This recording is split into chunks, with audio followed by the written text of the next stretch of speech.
perfusion. So these are my last slides, just modeling. This is what happened in normal subjects at low P, at high PEEP, and in prone position. In blue are presented the alveoli, and you see that in a normal subject we have a vertical gradient of aeration, so more aerated in non-dependent compared to the dependent lung region, and more perfusion in the dependent lung region. When the patients are, normal patients are, in a normal patient, a higher PEEP level is applied, you see an over-distension with a squeezing of the pulmonary capillary blood flow. And when you prone the patient, we have a higher ventilation in the dorsal lung region with a maintenance of blood flow in these regions, improving the VQ. And this is what happens in the conventional RDS. And you see here that with high PEEP, we are able to recruit the most dependent part of the lung with an increased amount of perfusion, so there is recruitment. And when we turn the patient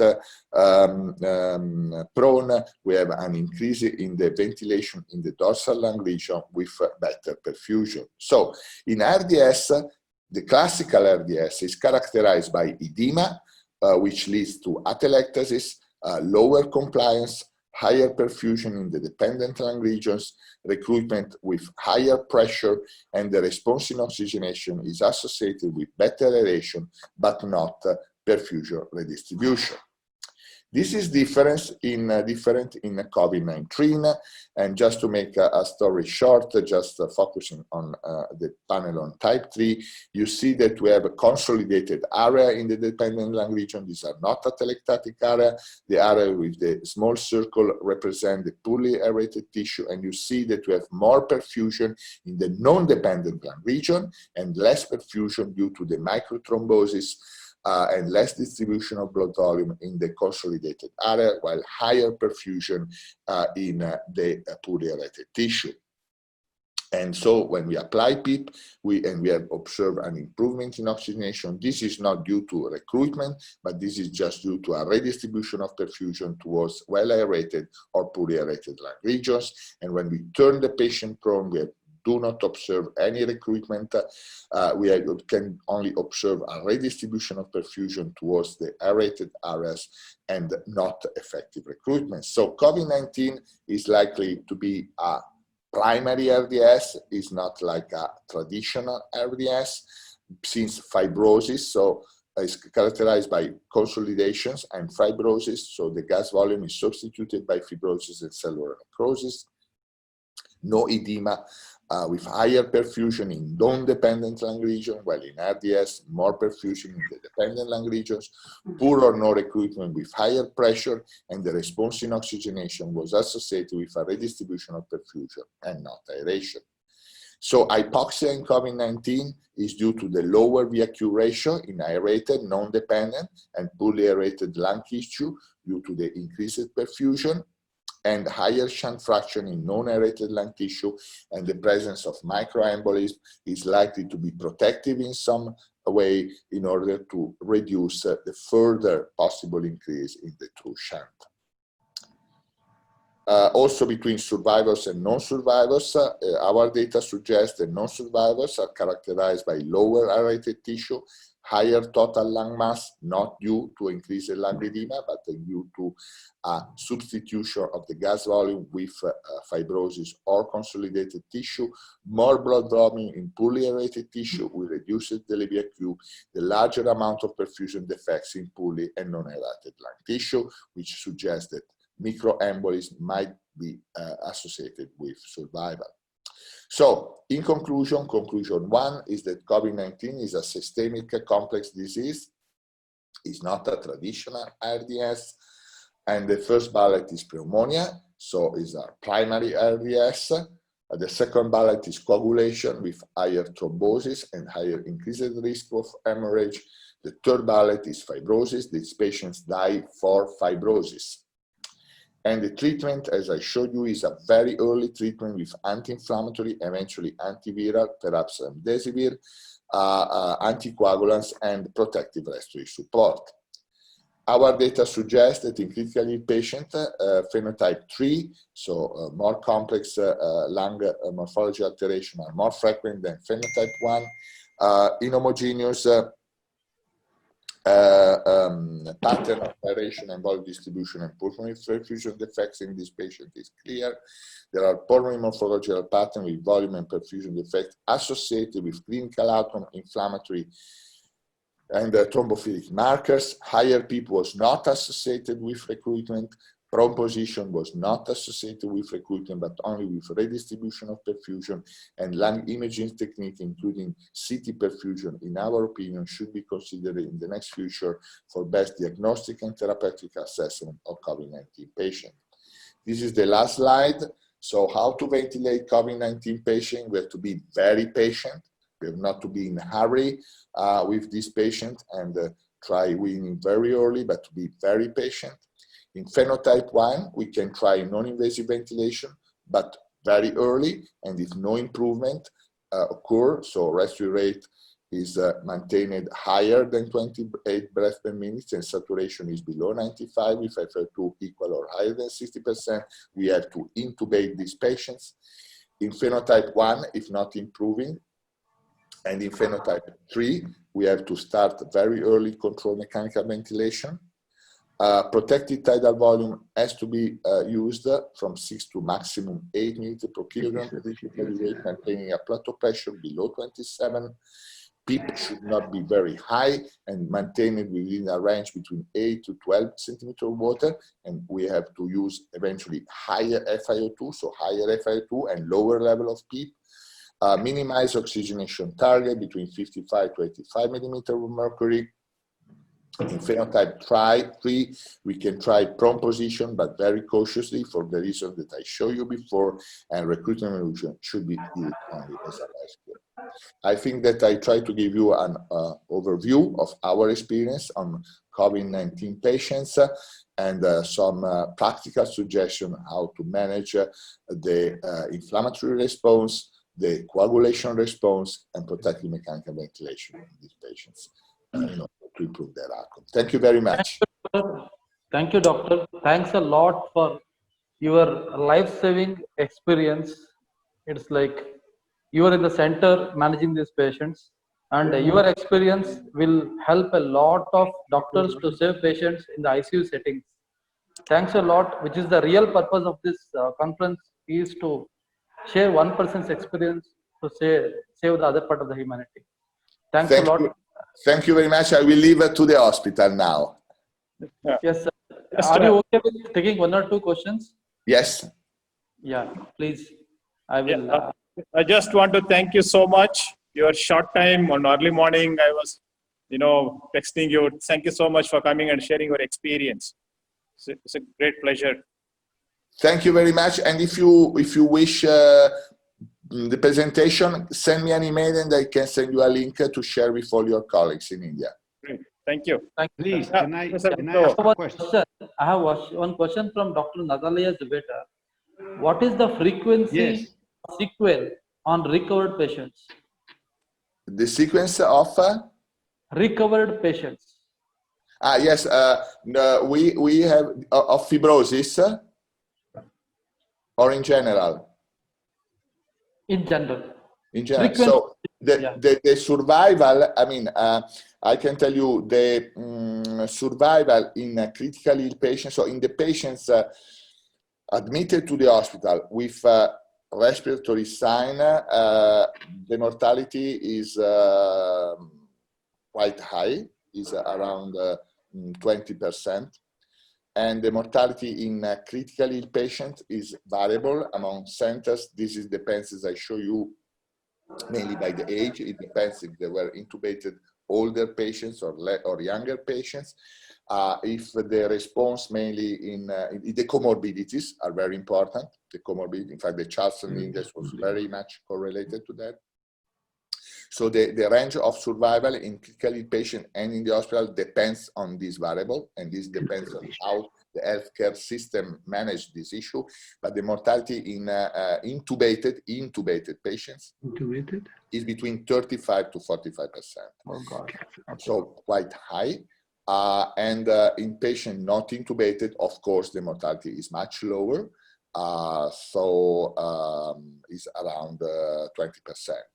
we were able, on the patients on a non-invasive, in which non-invasive respiratory support was applied, we applied mainly CPAP, but also positive pressure or other type of non-invasive may be used. The intubation rate was 20%. So that's, I think, that we have to be treated these patients very early, because once the disease progresses and you require intubation, this means that you are going to the type 3. And I showed you the type 3 is not like RDS. RDS is we can say we have reduced compliance, but I can say is a soft disease, is a recruitable disease in most of cases. While this is a completely different pattern. I show you that this is fibrosis, and fibrosis occurs very early. If you are lucky, okay, we are ventilated and you have no progression of fibrosis, then you can be weaned. But I remind you that we did, I show you just some example. We did CT scan in all patients who were extubated, all patients that were extubated. So clinically they improved, but the CT scan at 15 days after extubation, then we, of course, there is a follow-up, longer time follow-up, is terrible. It's like I showed you. So the patient who had a very severe disease, most of them, they are going to have a pulmonary fibrosis. So fibrosis to me is the third bullet, as I show you, the killer to definitely kill the patients. And so this is a terrible disease when you are going to be very sick. Sir, do you think starting steroids early will help? Starting corticosteroids will help? We got a good experience, as I show you. So we started early, very early, but this has to be started early. So you have not to wait the patient coming to the ICU. You have to start early when you start to have a respiratory system that need the admission in the hospital. Our experience was very positive. And then we had a group with tolicizumab and corticosteroids was even better, but I think that corticosteroids are a first very good choice. I know there will be a debate. We have some different papers now debating on that. Of course, you have to start early. If you start late, so when you are very critical, this might be helpful because, of course, the fibrosis is clearly evident. I show you our biopsies. And but the risk is that if you continue too much the anti-inflammatory during the ICU stay, there is an increase in blood systemic infection. So this has to be managed. But in the early phase, we found that the use of corticosteroid reduced markedly the progression of the disease, because the cytokine storm is very limited in time. And so you have to treat at that point, not because once that you develop too much fibrosis, of course, the balance of the possible beneficial effects is much lower. So time is essential. How early? Dosage, How early? How early? How early? We treated just when the patient started to have respiratory distress in the hospital. So they were, when they're admitted in the infectious disease, we started corticosteroids very early. Some people believes, I can tell you, but this is just anecdotal. When we had our colleagues at home, we gave enoxaparin in all of them, of course at lower doses, all of them, and we treated with some low dosage of corticosteroids at home. But I cannot recommend that as a general treatment, but for our colleagues, we did that. But this is not guidelines, so it's just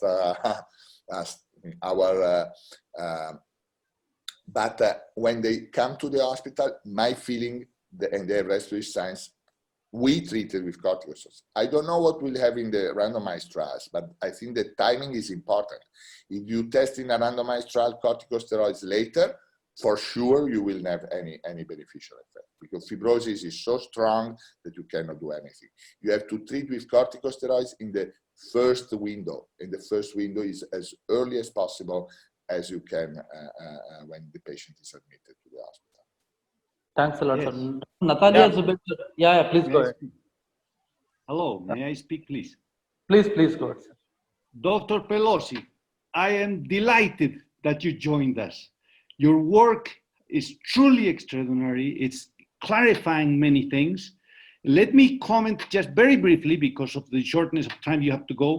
We have named, I am a high altitude medicine expert, and we have named this not pneumonia, but pneumolysis, because it's the destruction of the lung. And of course, as you have shown us so clearly, that's why I am so delighted. It confirms this concept of pneumolysis. This is pneumolysis. First thing. Second thing. I like very much the definition of pneumolysis. I will take in mind. Perfect. Yes, the description of our finding, pneumolysis. The next point is extremely important. I have published many years back the tolerance to hypoxia formula. Yes. Nobody understood about it, but it's very interesting. Tolerance to hypoxia is equal to hemoglobin over PaCO2 times 3.01. What happens? The higher your hemoglobin, the better your tolerance to hypoxia. And there's so much fear at sea level, Dr. Pelosi, of red blood cells. But we live at high altitude with many red blood cells. My normal hematocrit is 50%. So we are promoting now the use of erythropoietin to treat these patients. We boost the number of red blood cells to improve oxygenation. And the second thing is we avoid elevation of carbon dioxide, because that's the lower part of the formula. The higher the carbon dioxide, the lower tolerance to hypoxia. And finally, before your beautiful comment, is that we treat patients with chronic mountain sickness. For us, chronic mountain sickness is lung disease, heart disease at high altitude. And what does this mean? I think you're going to be faced, and this is my question for you, you're going to be faced with chronic mountain sickness at sea level because of all this fibrosis. Your patients will no longer be at sea level. They will be living at a higher altitude because their lung is completely limited. And so you will have an increase of red cells, which will be the compensating factor. What do you think? You are absolutely right. I could not enter in all details. But in fact, when we observed this, we tried to give to reach. You know that in critical patients, we tolerate levels of hemoglobin between 7 to 8 grams deciliter. No, so much lower than normal. So we have, as you know perfectly, we have 15 no at the sea level, while as you clearly mentioned, when you are in high altitude, we have 17, 18 as adaptation. And in fact, we tried to increase hemoglobin, of course, not to 15 because it's too high for our patients, but we try to be around 10 to 12 of hemoglobin. So we did exactly as you said. One can use erythropoietin or give some blood red cells, but to be more rapid. Because also the medulla in this case is in several patients, we found the virus also unfortunately in the medulla. I absolutely agree with you, and our concept when I say minimal oxygenation is exactly in your line. So not to push too much towards high oxygenation. I said higher FI2 just to maintain the minimal oxygenation. But this is, I absolutely agree with you. The PCO2 is another very important point. We have to go back to physiology and to the dissociation curve.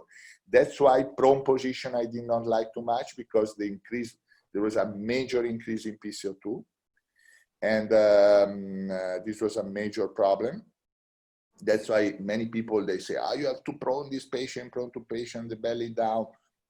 I love prone position. I was one of the first in 91 with Gattinoni. Yes. But I love prone position. But this is not RDS, as you say, is a pneumodestruction, pneumolysis. So it is not RDS. There is no edema. The problem is there is no edema. So it's exactly what you say, and you are perfectly right. This is the latest part of the story. You have a fibrotic lung, so the patient has to be adapted, like to stay at 3,000, 4,000 meters. And this is will be a challenge also in the follow-up of these patients. And this Yes. is will be a chronic disease for those patients who had the more severe phases. So I think that there is a complete balance between high altitude disease and these disease, of course, are different, but the basic physiological rationale is absolutely similar. Absolutely, I agree fully. Fantastic. Thank you so Thank much. you very much. Thank you. Thank you, sir. Thanks a lot for your time, and a big salute to you for your service. Thanks a lot. Thank you very much. Hi, ciao. Thank you. Bye bye. Married finally.